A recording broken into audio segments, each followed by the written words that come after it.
Hello everyone, welcome to my YouTube channel DNA Talks. In this video, we are going to discuss the topic photosynthesis. Okay, it's a very important topic. We all know about photosynthesis. हमने हमने छोटी क्लासों में पढ़ा है photosynthesis के बारे में. अब इस लेक्चर में हम इसे थॉरली डिस्कस करेंगे. ऑल द केमिकल रिएक्शंस, क्या इसका इम्पोर्टेंस है, कैसे डिस्कवरी हुई, कैसे पता चला कि ये गैस यहाँ यूज होती है, क्या स्ट्रक्चर है क्लोरोफिल क्लोरोप्लास्ट का, इस लेक्चर में हम कवर करेंगे. सो ये पूरे चैप्टर में हम डिस्कस करने वाले हैं experiments, early experiments based on photosynthesis, structure of chloroplast, chlorophyll and light reaction, dark reaction, chemio-osmotic hypothesis and Benson-Kelvin cycle, very important cycle, C3 C4 pathway, and most important, photorespirations. So let's start with the definition of photosynthesis. पहले photosynthesis की definition start करने से पहले मैं एक question रखता हूँ कि फोटोसिंथेसिस होता कहाँ है जनरली. तो अगर मैं क्वेश्चन पूछूं कि कहाँ होता है तो आप कहोगे लीव्स में. बिल्कुल सही है, लीव्स में होता है. पर और जनरलाइज तरीके से मैं बताऊँ आपको, तो आप कह सकते हैं कि photosynthesis occur in the green parts of plant. जहाँ-जहाँ आपको ग्रीन पार्ट्स दिख रहे हैं प्लांट के अंदर, वहाँ-वहाँ फोटोसिंथेसिस हो सकता है. चाहे वो लीव्स हो, चाहे वो स्टेम्स हो, चाहे वो टेंड्रिल्स हो, चाहे वो ग्रीन स्पाइन्स हो, चाहे वो और कुछ कोई भी ग्रीन पार्ट हो प्लांट का, वहाँ क्लोरोफिल हो सकता है. या और कंसाइज वे में बताऊँ, जहाँ-जहाँ क्लोरोफिल प्रेज़ेंट है, वहाँ-वहाँ फोटोसिंथेसिस हो सकता है. ये आप याद रखिए, ठीक है? All organisms depend on them for their needs. Photosynthesis पे हम सब डिपेंड करते हैं, ठीक है? क्योंकि हमारी नीड है, हमारा फूड बनाता है, ठीक है? Now let's start the definition. A physiochemical process by which they use light energy to drive the synthesis of organic compounds. ये एक फिजियोकेमिकल प्रोसेस है. इसमें एक फिजिकल पार्ट जुड़ा होता है, केमिकल पार्ट होता है, जिसकी वजह से एक ऑर्गेनिक कंपाउंड का फॉर्मेशन होता है. कौन सा ऑर्गेनिक कंपाउंड है? Glucose, carbohydrate. Photosynthetic organisms trap solar energy and form ATP and NADPH. ATP and NADPH are energy source. Okay, and with the help of this, we make carbohydrate.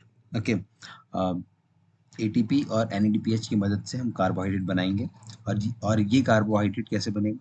तीन चीज़ों से मिलकर बनेगा. क्लोरोफिल, बेसिकली तीन चीज़ों की requirement होती है हमें फोटोसिंथेसिस करवाने के लिए. एक chlorophyll. Chlorophyll is a green pigment present in the leaves. Light and CO2 and water. ये तीन चार चीज़ों से मिलके हम फोटोसिंथेसिस करते हैं. और बहुत सारे एंजाइम्स. ओके, एंजाइम्स के बारे में बाद में देखेंगे, पर इसमें बहुत सारे एंजाइम्स की रिक्वायरमेंट होती है हमें ग्लूकोज फॉर्मेशन करने के लिए. So it's a simple definition. Last वाली डेफिनेशन आप याद रखिए. ये डेफिनेशन मैंने एनसीईआरटी से ली है, ठीक है? Very important definition. अब ये है फोटोसिंथेसिस की इक्वेशन. इसमें हम 6 मॉलिक्यूल्स ऑफ कार्बन डाइऑक्साइड लेते हैं, 6 molecules of water. In the presence of light it converted into glucose and 6 molecule of oxygen. ये एक बैलेंस्ड इक्वेशन है. इसे आप याद रखिए कि कितने एक ग्लूकोज फॉर्मेशन में ये क्वेश्चंस आ सकते हैं कि एक ग्लूकोज मॉलिक्यूल फॉर्मेशन करने में कितने मॉलिक्यूल्स ऑफ कार्बन डाइऑक्साइड लगता है, कितने मॉलिक्यूल ऑफ वाटर लगता है, ओके? और कितने मॉलिक्यूल ऑफ ऑक्सीजन प्रोड्यूस होता है, ठीक है? अब हम जानेंगे कि कैसे पता चला कि CO2 ही कार्बन फिक्सेशन करता है, कोई और कार्बन मोनोऑक्साइड क्यों नहीं करता है? तो एक एक्सपेरिमेंट किया गया, उससे ये पता चला कि CO2 is responsible for fixing carbon. Okay, कौन सा एक्सपेरिमेंट था? तो वो था half leaf experiment. Moles half leaf experiment. Moles ने एक्सपेरिमेंट कंडक्ट किया था.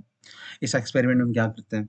हम एक प्लांट लेते हैं, एक ग्रीन प्लांट लेते हैं, और उसकी एक लीफ को पकड़ते हैं और उसकी आधी लीफ पे एक कॉर्क्ड बॉटल टाई कर देते हैं. इसीलिए इसे हाफ लीफ एक्सपेरिमेंट किया गया, क्योंकि ये एक्सपेरिमेंट 2 पार्ट्स में होता है. एक एक लीव्स के 2 पार्ट्स कर दीजिए आप, one half and another half. एक हाफ में हम क्या करते हैं? कॉर्क्ड बॉटल टाई करते हैं, जिसके अंदर एक केमिकल होता है KOH, potassium caustic soda, sorry caustic soda. It absorb CO2. इसकी प्रॉपर्टी है कि ये CO2 एब्जॉर्ब कर लेता है एटमॉस्फेयर में.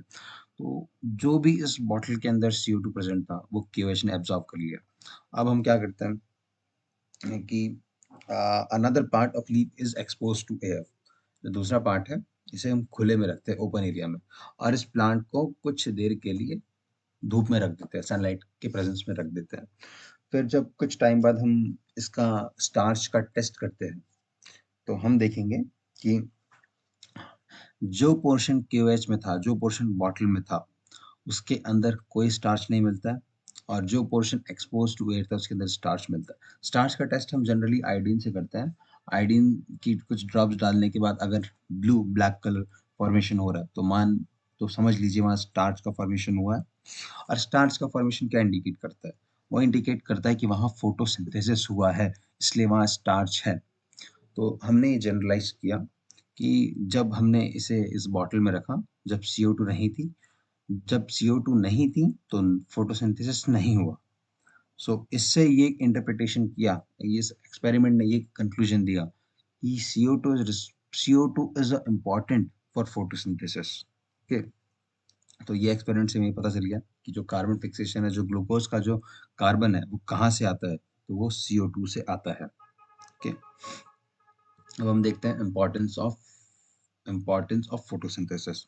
It's a primary source of all food present on the earth. आप कोई भी लिविंग ऑर्गेनिज्म देख लीजिए, वो डिपेंड करता है प्लांट्स पे ही। जनरली प्लांट्स पे ही करता है। तीन तरीके के ऑर्गेनिजम्स होता है, हेर्बिवोर्स, कार्निवोर्स, ओमनिवोर्स। तीनों ही फोटोसिंथेसिस पे डिपेंड करते हैं अपने फूड के लिए। हेर्बिवोर्स फोटोसिंथेसिस करता है तो फूड बनता है। कार्निवोर्स हर्बीवोर्स को खाते हैं, ओमनिवोर्स दोनों को खाते हैं। तो एक फूड चेन का पार्ट है। अगर फोटोसिंथेसिस नहीं होता तो फूड चेन नहीं होती, फूड होता ही नहीं। It maintain the balance of oxygen and carbon dioxide in ecosystem. अगर दोनों में से कोई भी गैस इम्बैलेंस हुई, जैसे ऑक्सीजन का लेवल बढ़ गया या कार्बन डाइऑक्साइड का लेवल कम हो गया, तो इकोसिस्टम थोड़ा इम्बैलेंस हो जाएगा। जैसे इसे हम एक एग्जांपल लेते हैं, carbon dioxide is a green house gas. अगर इसका कंसेंट्रेशन कम हुआ तो प्लांट को कार्बन डाइऑक्साइड कैसे मिलेगा, वो ग्लूकोज कैसे बनाएगा, उसे बहुत दिक्कत होगी। या अगर ऑक्सीजन का लेवल कम होता है तो ह्यूमंस रेस्पिरेशन कैसे करेंगे, मेटाबॉलिज्म कैसे होगा। तो प्लांट दोनों गैस को बैलेंस करने की कोशिश करता है, जिससे ये एटमॉस्फेयर चल रहा है। It is responsible for release of oxygen into atmosphere by green plants. अगर ऑक्सीजन नहीं होगी तो हम जिंदा कैसे होंगे? द प्लांट CO2 रिलीज करता है एटमॉस्फेयर में, जिससे हम रेस्पिरेशन करते हैं, जिससे सारे लिविंग ऑर्गेनिजम्स अपना मेटाबॉलिज्म चला सकते हैं। ठीक है, इसके बाद हम स्ट्रक्चर देखेंगे क्लोरोफिल का, क्लोरोप्लास्ट का। Chloroplast is a is present in mesophyll cells. It is a plastid and it bears some specific pigments like chlorophyll and carotenoids. अब हम शेप की बात करें तो क्लोरोप्लास्ट का शेप ओवल हो सकता है, स्पेरिकल हो सकता है, डिस्कॉइड हो सकता है, या रिबन शेप हो सकता है। इसकी लेंथ जनरली 5 to 10 mm होती है और विड्थ 2 to 4 mm। 1 to 40% इसके नंबर्स हो सकता है, प्रेजेंट हो सकता है सेल में। और very important thing, it is a double membrane structure like mitochondria. It is outer membrane and it is inner membrane, and the space surrounded by inner membrane is called stroma. Okay, and the flattened structures are called thylakoids. You are seeing these flattened structures, ये आप structures देख रहे हैं, इसे हम thylakoid कहते हैं। Okay, अब मैं इसको आप एग्जांपल समझाऊंगा। आप इस थैलाकॉइड को एक कॉइन मान लीजिए, ठीक है, कॉइन मान लीजिए, और ये ढेर सारे कॉइन्स है, ये अ पाइल ऑफ कॉइन्स है यहाँ पे।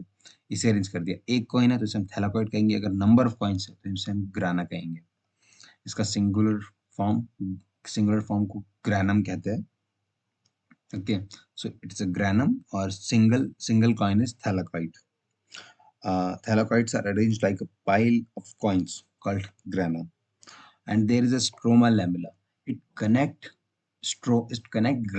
granas. It connect different granas. So you are seeing that एक different grana, ये एक different grana, stroma lamella इसको connect कर रहा है. Okay, and in stroma there is a double standard circular small DNA is also present there, and ribosome also. Examiner can ask you a question कि जो chloroplast में जो ribosome होता है वो 80s होता है या 70s होता है, तो आंसर है 70s होता है, इसे आप याद रखिए। अब एक और क्वेश्चन अराइज होता है कि where is chlorophyll present in chloroplast, chlorophyll कहाँ होता है। तो आप देख रहे होंगे ये जो कॉइन बताया था मैंने आपको, थैलाकॉइड, इसकी मेम्ब्रेन पे क्लोरोफिल प्रेजेंट होता है। ओके, ये अलाइन होते हैं स्टेम से, अलाइन होते हैं लीव्स में है, तो तुम ऊपर जहाँ पे सनलाइट ज़्यादा आती है, ठीक है, तो ऊपर वाला जो पार्ट होता है इसकी थैलाकॉइड की मेम्ब्रेन पे यहाँ क्लोरोफिल प्रेजेंट होता है। थैलाकॉइड का जो आप ये स्पेस देख रहे हैं इसे हम कहते हैं ल्यूमेन। इसके अंदर केमिकल रिएक्शन होती है, इसके अंदर ही प्रोटॉन ग्रेडियंट का फॉर्मेशन होता है।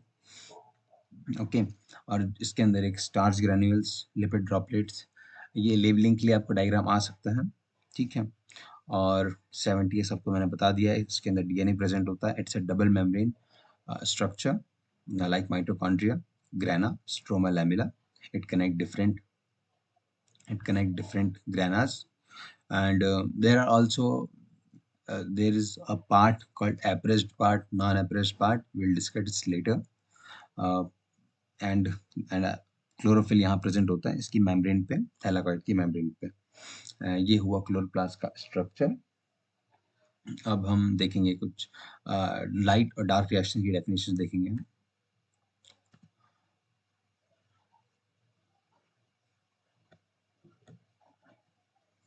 In stroma, enzymatic reactions synthesize sugar, which in turn form starch. A former set of reactions, they are directly light driven, are called light reaction. दो रिएक्शंस होती है, एक होती है लाइट रिएक्शन, दूसरी होती है डार्क रिएक्शन। लाइट रिएक्शन को हम लाइट रिएक्शन इसलिए कहते हैं क्योंकि ये डिपेंड करती है लाइट पे। अगर लाइट नहीं होगी तो ये रिएक्शन नहीं होगी, इसलिए इसे फोटोकेमिकल रिएक्शन भी कहते हैं। इसकी डिपेंडेंसी लाइट पे होती है, ठीक है। और जो दूसरा रिएक्शन होता है वो लाइट पे डिपेंड नहीं करता है, पर वो लाइट रिएक्शन के प्रोडक्ट पर डिपेंड करता है, इसीलिए उसे कहते हैं डार्क रिएक्शन। अब डार्क रिएक्शन से बच्चे ये इंटरप्रिटेट कर लेते हैं कि ये डार्क में होता है, रात में होता होगा, इसलिए इसे डार्क रिएक्शन कह रहे हैं, पर ऐसा नहीं है। ये डायरेक्टली लाइट पे डिपेंड नहीं करता है, इसलिए इसे हम डार्क रिएक्शन कहते हैं। और ये प्रोडक्ट पे डिपेंड करता है लाइट रिएक्शन के, लाइक ATP एंड NADPH। सो इसीलिए हम इसे डार्क रिएक्शन कहते हैं। इससे हम अगले लेक्चर में अच्छे से देखेंगे, और जेड स्कीम में कैसे अप्लाई होता है, क्या फ्रीक्वेंसी पे लाइट इलेक्ट्रॉन इंजेक्ट होता है, ये सब हम नेक्स्ट लेक्चर में देखेंगे। इस लेक्चर में हम इतना ही पढ़ते हैं, ठीक है। Thank you.